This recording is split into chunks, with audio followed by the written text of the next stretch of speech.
Well, hello, and thanks for watching another episode of News of the Pews, where you can count on unapologetic 2A advocacy. Gun rights are human rights. I often compare the Karens and would-be despots in small towns to banana republic dictators, but this degenerate leech is trying to take my hyperbole to a whole nother level. His name is Mario Brooks, and I'll just let the U.S. Department of Justice take it from here in their recent filing. It has recently come to the United States' attention that Police Commissioner Mario Brooks has been acting as the firearms czar of the Virgin Islands. Commissioner Brooks has imposed arbitrary firearms regulations on the citizens of the United States Virgin Islands based on no standard but his own unfettered personal discretion. It is incomprehensible that a citizen protected by the United States Constitution could go to prison for a minimum of 10 years for transgressing the arbitrary dictates of a single man. Now that's quite a bit spicier than we are used to seeing in court filings, and I am here for it. In this filing, the DOJ is asking the court to tell Mario that he is not allowed to just make up laws on his own. In particular, he has no authority to demand a good cause for a gun permit, to limit the permit to only home defense or only business defense, or to restrict applicants to 10-round magazines.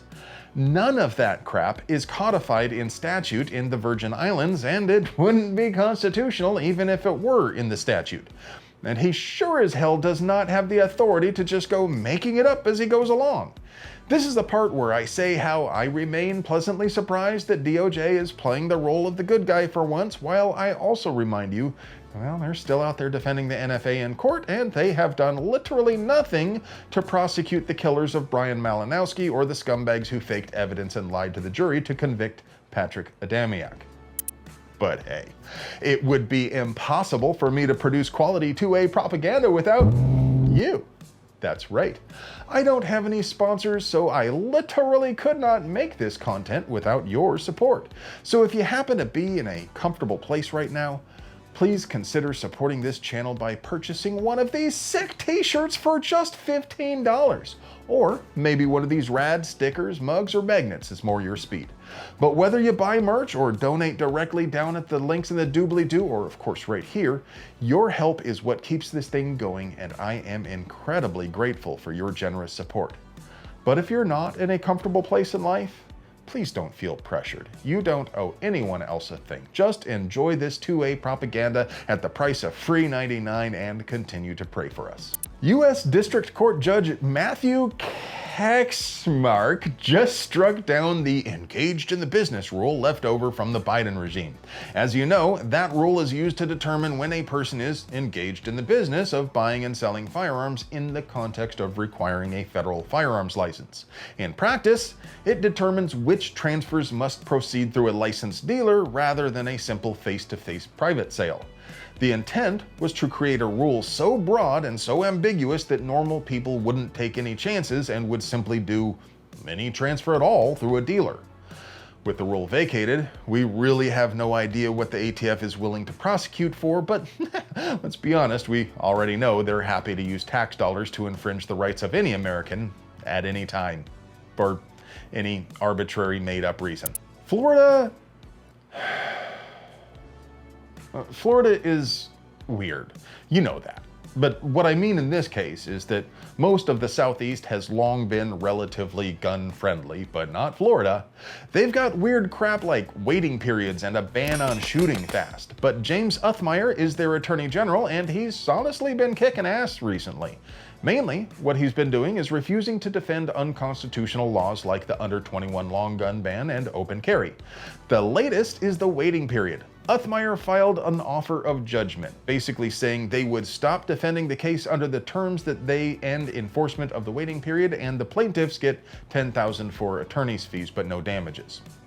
Of course, it's not binding to the plaintiffs or the judge unless they agree, but one way or another, Florida's waiting period is looking like it's pretty much done here.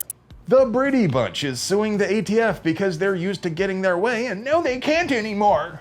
See, Under the auto pen regime, they submitted FOIAs to ATF to get records about dealers who sold guns which were later recovered in crimes, and the ATF was happy to help dox those dirty, rotten gun dealers. But the new ATF refused to complete that request, citing the fact that the documents are chock full of PII and private financial information. What's also somewhat noteworthy here is this NPR reporter used the politically neutral and accurate term gun control rather than their preferred gun safety euphemism.